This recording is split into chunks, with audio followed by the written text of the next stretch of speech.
இன்ஷால்லா இன்னைக்கு நம்ம வந்து அல்ஹம்துலில்லாஹ் வெற்றி அதாவது 48 அல் ஃபத்தாஹ் அப்படிங்கிற அத்தியாயம் தான் பார்க்க போறோம். அதனால தான் நான் கேட்டேன்.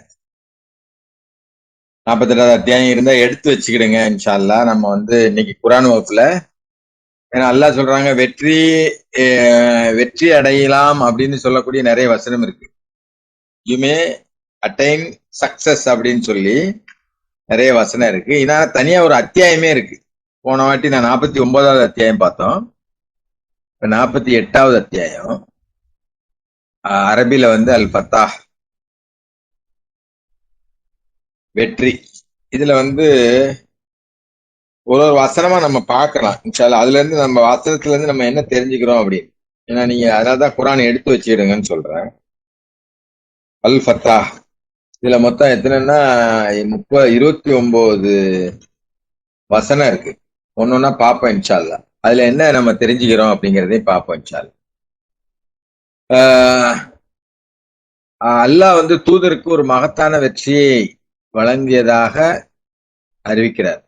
A great victory.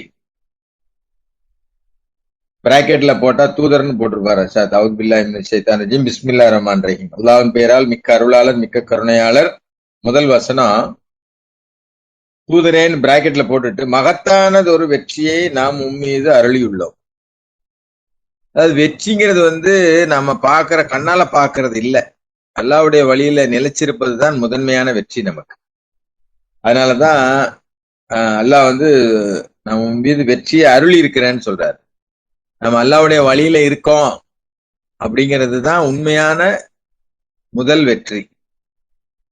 இப்ப நாம தோல்வி அடைந்தது போல தோன்றினாலும் சில நேரம் நம்ம வந்து நம்ம செய்யக்கூடிய எல்லா விஷயங்களும் வெற்றி அடைஞ்சிருதா அப்படின்னா அல்லாவின் வழியை விட்டு விடாமல் இருந்தால் அதுதான் உண்மையான, அதாவது அல்லாஹ் கூட எப்பவும் இருக்குமா அல்லாஹ்வுடைய வழியில நிலைச்சிருக்கிறதுக்கு பேர் தான் முதன்மையான வெற்றி.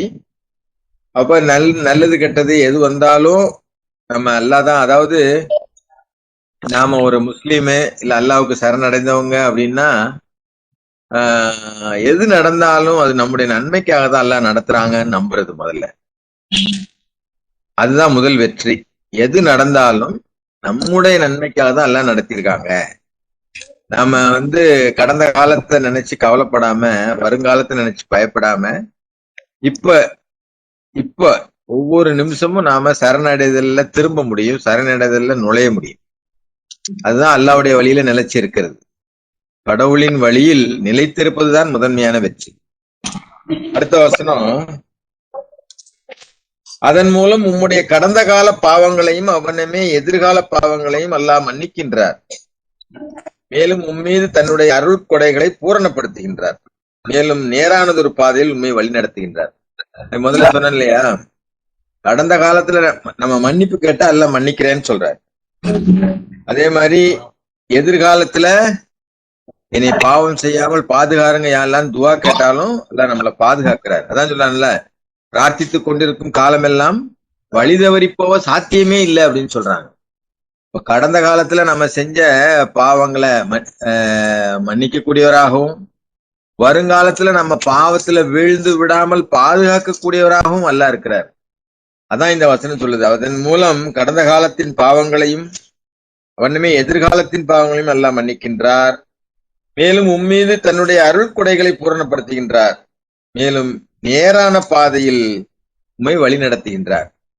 இந்த வசனத்துல என்ன, வெற்றிக்கு முன் மனிதனுக்கு தேவை என்னன்னா மன்னிப்பு. மன்னிப்பும் இறை அருளும் இருந்தா தான் நம்ம நேர்வழியில இருக்க முடியும். எல்லாம் மன்னிச்சிடுறாங்க.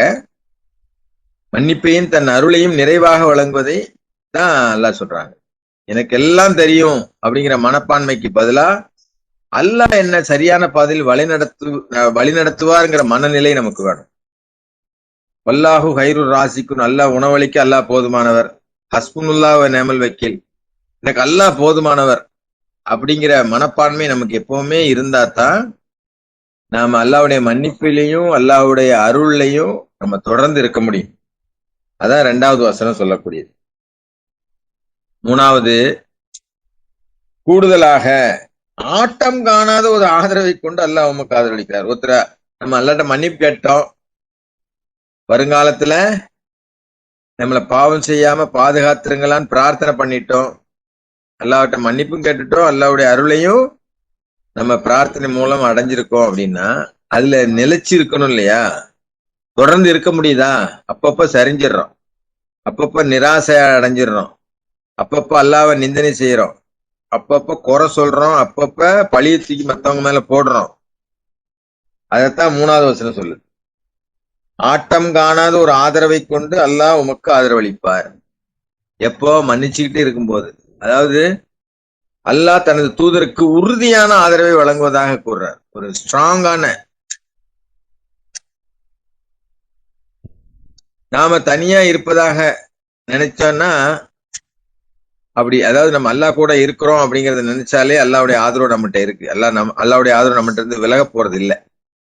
மனிதர்களின் ஆதரவு மாறக்கூடும். நம்ம நினைக்கிறோம் என் மகன் இருக்கான், மகன் இருக்கா, எனக்கு அண்ணன் இருக்காரு, தம்பி இருக்காரு, நம்மளை பாத்துக்கிடுவாரு நம்ம நினைக்கிறோம் நிறைய நேரத்துல. ஏன்னா அதெல்லாம் சொல்ல முடியாது, மாறிடும். ஆனா அல்லாஹ்வுடைய ஆதரவை நம்பியவர்கள் மனதில் உறுதியோடு இருப்பார்கள். எனக்கு அல்லாஹ் போதுமானவர்.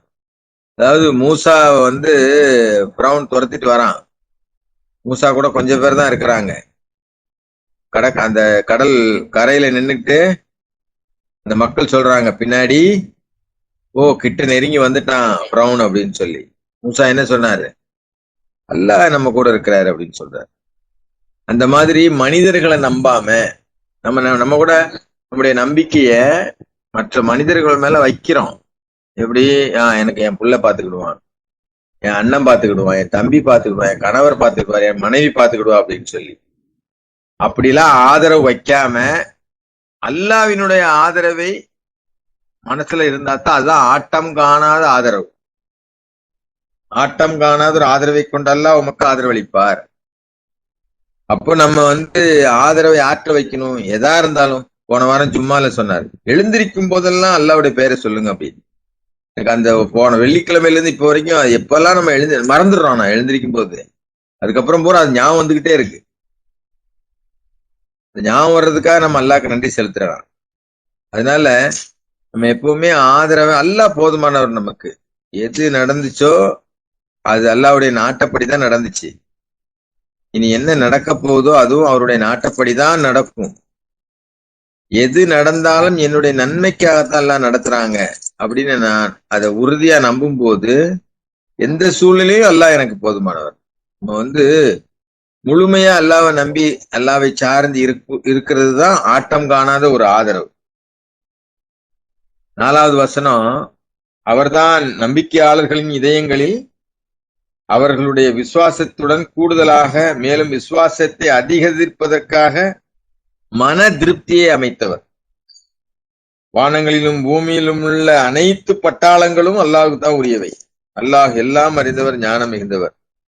அதாவது திருப்திங்கிறது இருக்குல்ல, அது எப்போ திருப்தி அடைஞ்சிட்டோமோ அதுக்கப்புறம் எதுவுமே நமக்கு தேவையில்லை. நாளைக்கு சொர்க்கத்துக்குள்ள போகணும் அப்படின்னா அது அல்லாஹ் மன திருப்தியை கொண்டு ஆசீர்வதிச்சாதான் நம்ம சொர்க்கத்துக்கு போக முடியும். அதாவது பொறாமை எடுத்தாதான் திருப்தி கிடைக்கும். பொறாமை இருந்துச்சுன்னா திருப்தி கிடைக்காது. எதுக்காகவும் யார் மேலையும் எப்பவுமே எந்த பொறாமையும் இல்லாம இருந்தா மட்டுமே தான் திருப்தி கிடைக்கணுமா. இவரை மாதிரி நம்ம இல்ல, இவரை மாதிரி பேசல, இவரை மாதிரி நம்ம ஈமான்ல இல்லையோ அப்படிங்கிற சந்தேகமே வேண்டாம் நம்ம. அதாவது அல்லாஹ் நம்பிக்கையாளர்களின் உள்ளங்களில் அமைதியை ஏற்படுத்துகிறார். கண்டென்மெண்ட், மன திருப்தி. அது அவர்களுடைய நம்பிக்கையை மேலும் அதிகரிக்கிறது. வானங்களிலும் பூமியிலும் உள்ள அனைத்து சக்திகளும் அல்லாஹ்வுக்கு தான் சொந்தம். அதாவது முக்கியமா இதுல என்ன நம்ம பார்க்கணும் அப்படின்னா, வெளிப்புற சூழ்நிலை மாறுவதற்கு முன்பே உள்ளத்தில் அமைதி வரலாம். எந்த ஒரு சூழ்நிலையிலும் நம்ம அமைதி, அதனால்தான் சலாமுன் அலைக்கும் அப்படின்னு சொல்றாங்க. நம்பிக்கையாளர்கள் பார்த்தா வாழ்த்து சொல்லுங்க, மனசு அமைதியா இருக்கட்டும் அப்படின்னு சொல்லி. ஏன்னா இந்த உலகம் நிரந்தரம் கிடையாது. உலகத்துல எல்லா நிகழ்வுகளும் மாறி மாறி நடந்துகிட்டே தான் இருக்கும். சில நேரம் நம்ம விரும்புற மாதிரி நடக்கும், சில நேரம் நம்ம விரும்பாததெல்லாம் நடக்கும். ஆனா நம்முடைய அமைதி எதையும் கெடுத்துடக்கூடாது. நம்ம சும்மா பதட்டப்படுறதோ இல்ல உணர்ச்சி வசப்படுறதோ அப்படி அதுக்கு இடம் கொடுத்துடக்கூடாது. பிரச்சனை தீர்ந்த பிறகுதான் அமைதி கிடைக்கும் என்று காத்திருக்க முடியாது. பிரச்சனையோட இருக்கிறதுக்கு பேர் தான் வாழ்க்கை. வாழ்க்கைனா என்ன அர்த்தம்? வாழ்க்கைனா பிரச்சனை இருந்துகிட்டே தான் இருக்கும். அப்ப எல்லாம் முடிஞ்சதுக்கு அப்புறம் நான் அமைதியா இருப்பேன் அப்படின்னு சொல்ல முடியாது. அல்லாஹ் மீது நம்பிக்கை வைத்தால் பிரச்சனைக்கு நடுவிலும் நமக்கு மன அமைதி கிடைக்கும், ஒரு திருப்தி கிடைக்கும்.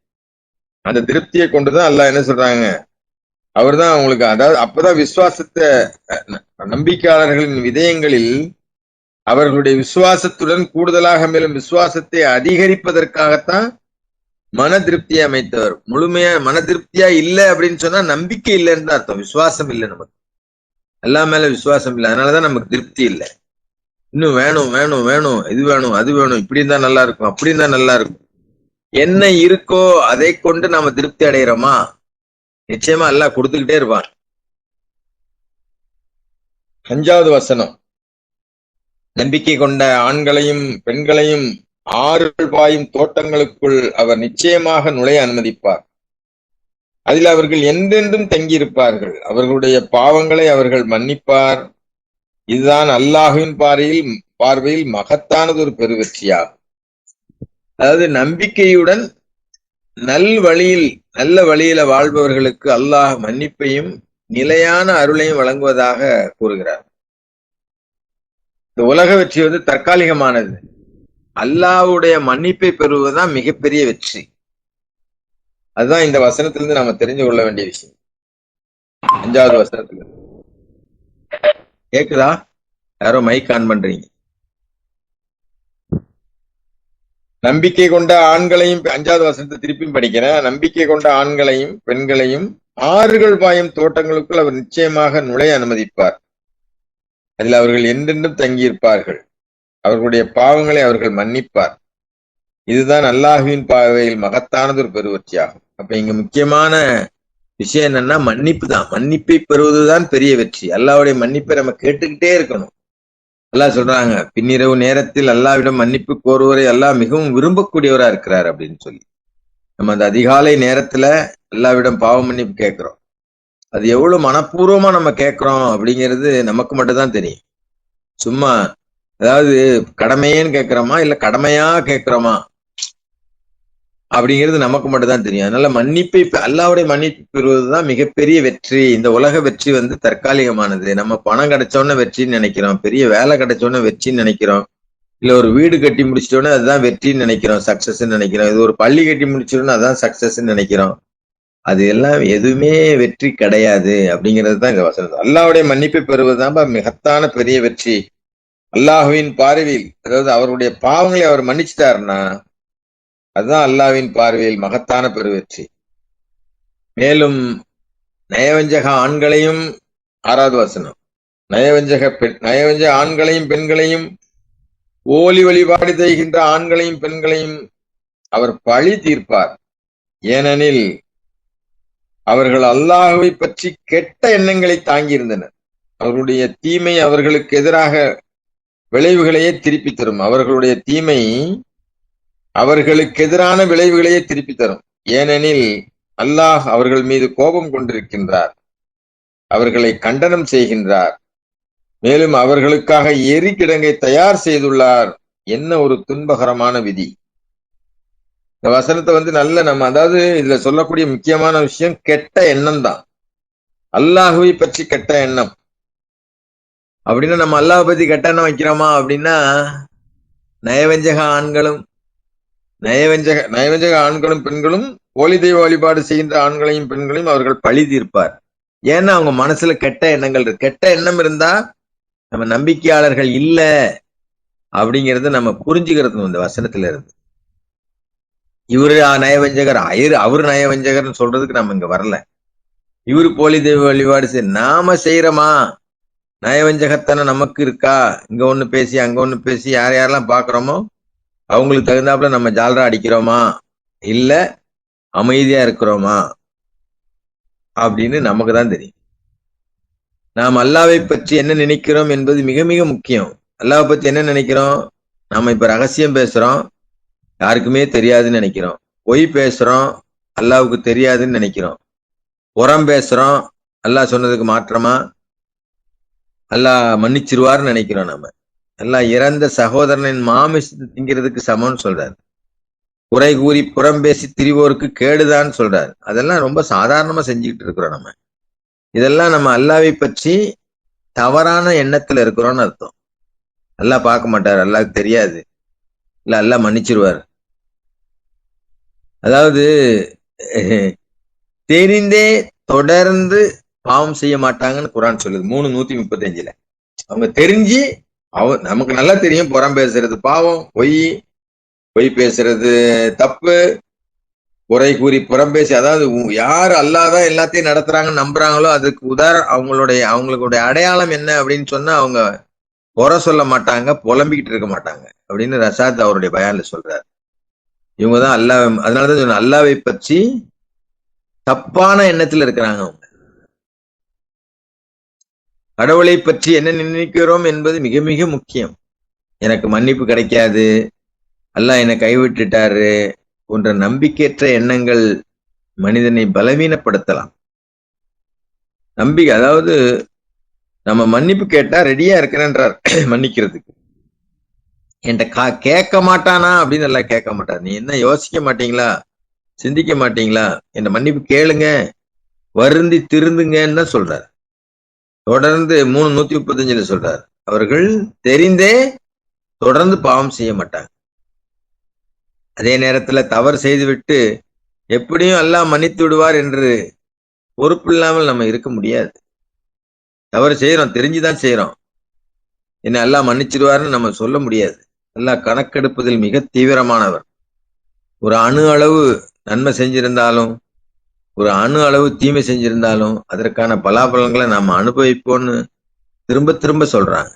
அதனால அல்லாவை பற்றி நாம என்ன நினைப்புல இருக்கோம், அல்லாவை பற்றி நாம் என்ன நினைக்கிறோம் அப்படிங்கிறது ரொம்ப ரொம்ப முக்கியம். இந்த வசனத்துல தவறான எண்ணம் இருந்தா நம்ம நயவஞ்சகர்கள், கெட்ட எண்ணம் நம்ம மனசுல இருந்துச்சுன்னா நம்ம நயவஞ்சகம் இல்ல இணை வைக்கிறோம்னு நம்ம புரிஞ்சுக்கணும். 7வது வசனம், வானங்களிலும் பூமியிலும் உள்ள அனைத்து படைப்புகளும் அல்லாஹ்வுக்குரியவை, அல்லாஹ் எல்லாம் வல்லவர், ஞானம் மிகுந்தவர். அதாவது எல்லா சக்தியும் அல்லாஹ்க்கு தான் இருக்கு, வானங்களிலும் அல்லாஹ்க்கு தான் இருக்கு. மனிதர்களுக்கு அஞ்சுவதை விட அல்லாஹ்வை நம்பணும். மனிதர்களுக்கு பயப்படுறதை விட அல்லாஹ்வை நம்ம நம்பணும். அதிகாரம், பணம், பதவி, அரசியல், சமூக அழுத்தம், இது எல்லாத்திலையும் நாம மனிதர்களுக்கு அஞ்சுறோமா இல்ல அல்லாஹ்வை நம்புறோமா அப்படிங்கறத நாம பார்க்கணும். ஏன்னா எல்லா சக்தியும் அல்லாஹ்ட்ட தான் இருக்கு. நீங்க என்ன அதிகமா நினைங்க, நான் அதிகமா தாரேன்னு சொல்றாங்க அல்லாஹ். ஆனா நம்ம என்ன சொல்றோம், அதை மறந்துடுறோம். அதான் சொல்ற மேல சொன்ன வசனத்தை, அல்லாவை பற்றிய நினைப்பு, அல்லாவை பற்றி நம்ம என்ன நினைக்கிறோம், யார் நம்ம அல்லாஹ் அப்படிங்கிறது ரொம்ப ரொம்ப முக்கியம் நமக்கு. 8வது வசனம், ஒரு சாட்சியாக, ஒரு நற்செய்தி சுமப்போராக, மேலும் ஒரு எச்சரிப்பவராக நாம் உண்மை அனுப்பியுள்ளோம். அதாவது குரான் வசனம் தூதருக்கு மட்டும் இல்லை, யார் யாரெல்லாம் படிக்கிறோமோ அவங்களுக்கு பொருந்தும் இந்த வசனம். ஒரு சாட்சியாக, ஒரு நற்செய்தியை சுமப்பவராக, மேலும் ஒரு எச்சரிப்பவராக உன்னை நாம் அனுப்பியுள்ளோம். நம்ம ஒவ்வொருத்தரையும் எல்லாம் அனுப்பியிருக்காங்க. யார் யாரையெல்லாம் சென்றடைந்தோ அவர்கள் அச்சமுட்டி எச்சரிக்கை செய்யக்கூடிய சமுதாயமாக மாறட்டும் 6வது அத்தியாயத்தின் 114வது வசனத்துல சொல்றாங்க. அதனால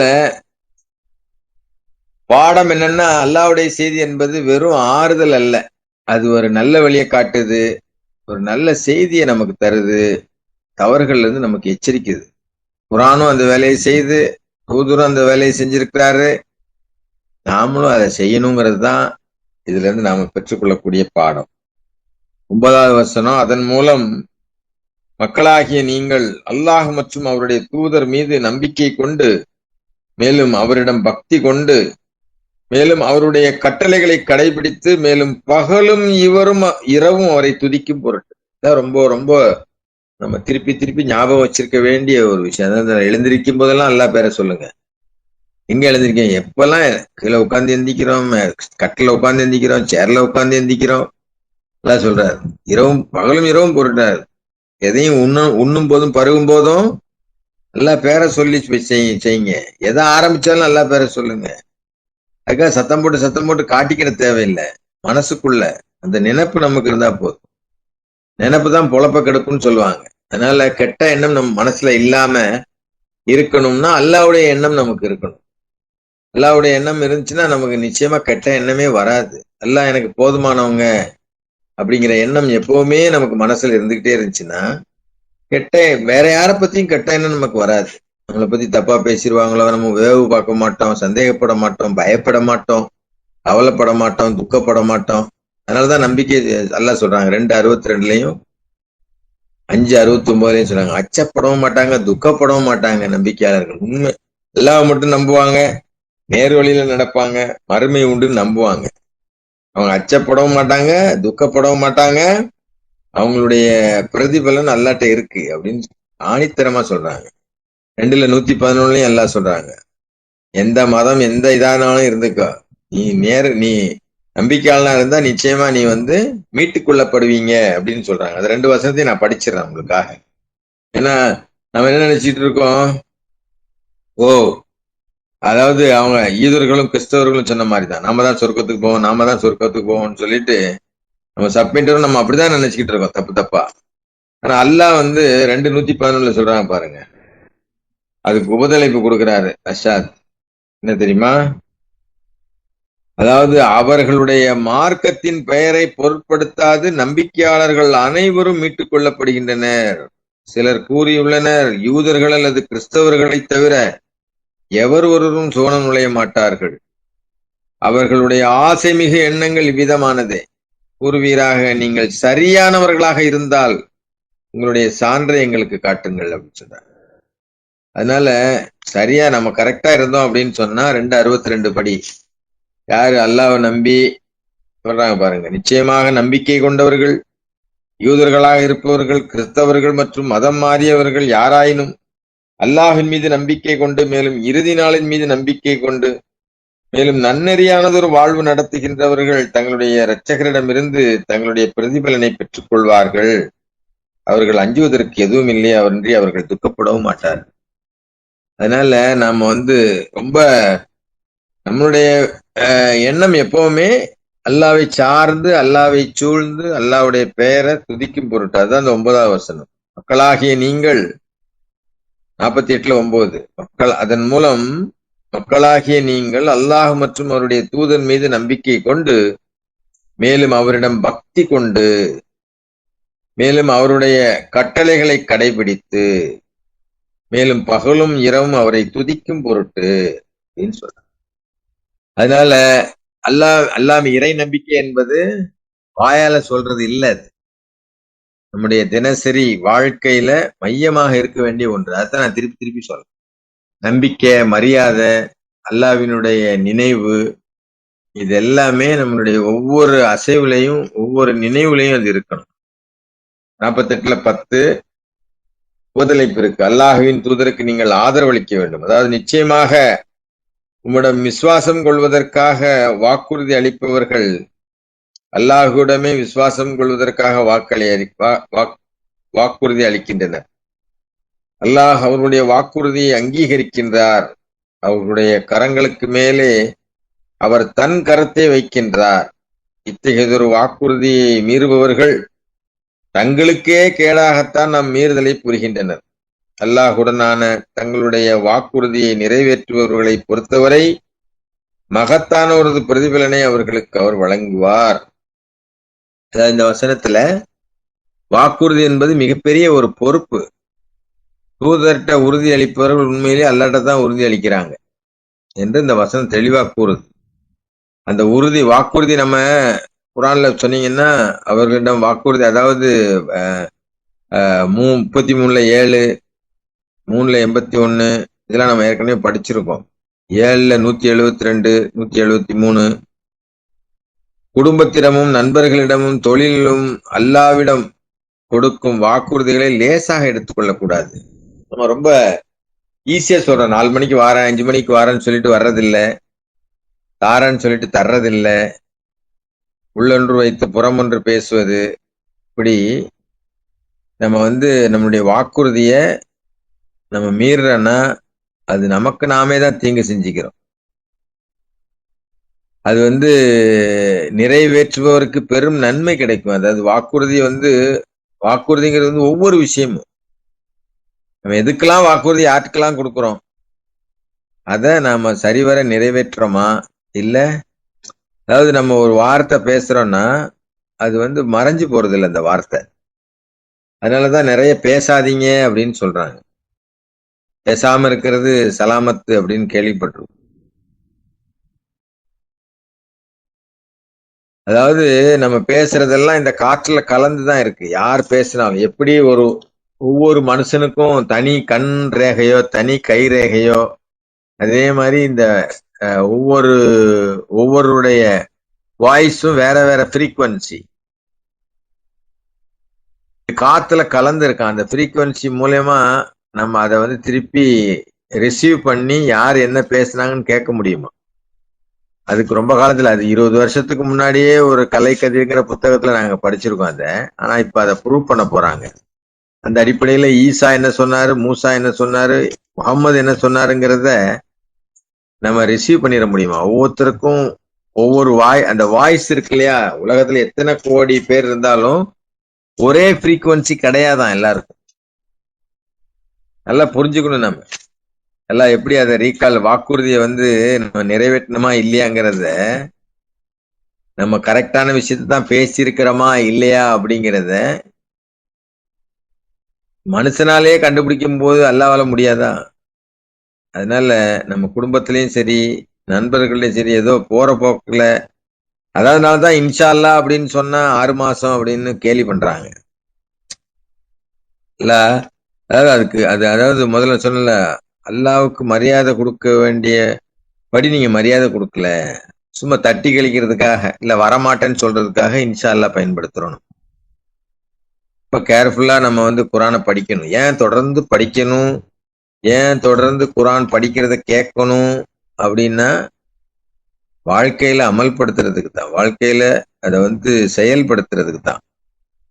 அதனால முடியாதுன்னா முடியாது, முடியும்னா முடியும்னு சொல்லிட்டோம். ஆனா முடியல உடனே அதுக்கு முன்னாடியே சொல்லி நம்ம முந்தி சொல்லிடுறது. இப்போ ஒருத்தட்ட ஒரு கைமாத்து வாங்குறோம், இல்லாட்ட ஒரு கடன் வாங்குறோம், இல்ல இந்த வாரேன்னு சொல்றோம், அதுக்கு முன்னாடியே இன்ஃபார்ம் பண்ணிடணும். நான் 6 மணிக்கு வரேன்னா 5 மணிக்கு சொல்லிடணும், 6 மணிக்கு என்னால வர முடியாதுங்க, 1 மணி நேரம் லேட்டா வரும், இன்னைக்கு வர முடியாது அப்படின்னு. ஆனா நம்ம 8 மணிக்கு தான் சொல்றோம், ஐயோ நான் ட்ரை பண்ண வர முடியல, டிராபிக்ல மாட்டிக்கிட்டேன் அப்படி. ஏதோ வாக்குறுதினா என்னன்னே நமக்கு புரியல. நமக்கு காசு கொடுத்து வாங்குறதுல தான் வாக்குறுதி இருக்கு அப்படின்னு நினைக்கிறோம். இல்ல, வாக்குறுதி ஒரு வாயிலிருந்து வரக்கூடிய ஒவ்வொரு வார்த்தைக்கும் நம்ம பதில் சொல்லி ஆகணும். அதுக்கு பேர் தான் வாக்குறுதி. அதனால குடும்பத்துல, நண்பர்கிட்ட, தொழில்ல மற்றவர்கள கொடுக்கக்கூடிய வாக்குறுதிகளை லேசாக எடுத்துக்கொள்ளக்கூடாது. கடைசியா ஒரு வசனம் படிச்சுட்டு முடிச்சிடலாம் நினைக்கிறேன், 11வது வசனம். ஏன்னா அதுல வாயில ஒண்ணு உள்ளத்துல ஒண்ணு இருக்கக்கூடாது அப்படின்னு சொல்லி, வார்த்தையும் உள்ளமும் ஒன்றாக இருக்க வேண்டும். அதுதான் பிரார்த்தனையாவும் இருக்கும். சும்மா வாயால படிக்கிறது இல்ல பிரார்த்தனை. உளப்பூர்வமாக, எங்கள் இரட்சகரே, எங்களுக்கு முன் சென்று போனவர் உண்மை நிந்தனை செய்தது போல் நாங்களும் உண்மை நிந்தனை செய்து விடாமல் எங்களை நீர் பாதுகாப்பீராக அப்படின்னு பிரார்த்தனை பண்றோம். இப்ப மனசால நம்ம உள்ளத்தால அதை சொல்லணும். வருங்கால தலைமுறையினருக்கு எங்களை நல்ல முன்னுதாரணமா ஆக்கிவை யா அல்லாஹ் அப்படின்னு எல்லாம் நம்மள்ட்ட பிரார்த்தனை பண்ண சொல்றாங்க. எங்களுக்கு உறுதிப்பாட்டை தாங்க யா அல்லாஹ். நாங்கள் ஒரு முறை நேர்வழி அடைந்து விட்ட பின்பு எங்கள் இதயங்களை தடுமாற விட்டுறாதீங்க அல்ல அப்படின்னு சொல்லி கேட்க சொன்னாங்க. அப்ப திருப்பி திருப்பி திருப்பி திருப்பி நம்ம அதை மனப்பூர்வமா கேட்கும் போது நம்ம அதாவது அந்த எல்லாம் சொல்றாங்க, அந்த மன திருப்தியை கொண்டு அல்ல நம்மளை ஆசீர்வதிப்பேன்னு சொல்றாங்க. 10 வசனம் வரைக்கும் பார்த்திருக்கோம் இன்ஷா அல்லாஹ். ஒவ்வொரு வசனமா நம்ம நிறுத்தி யோசிச்சு சிந்திச்சு அதாவது என்ன சொல்றாங்க அல்லாஹ் அப்படின்னு புரிஞ்சுக்கிட்டோன்னா அந்த வாழ்க்கை வாழ்வதற்குத்தான் இந்த குரான் அப்படிங்கிறது நம்ம புரிஞ்சுக்கலாம். அல்ஹம்துலில்லாஹ், அல்லாஹ் போதுமானவர். இன்ஷா அல்லாஹ் அடுத்த வாய்ப்பு கிடைக்கும் போது மிச்ச வசனங்களை பார்ப்போம். அல்ஹம்துலில்லாஹ். ஸலாம் அலைக்கும்.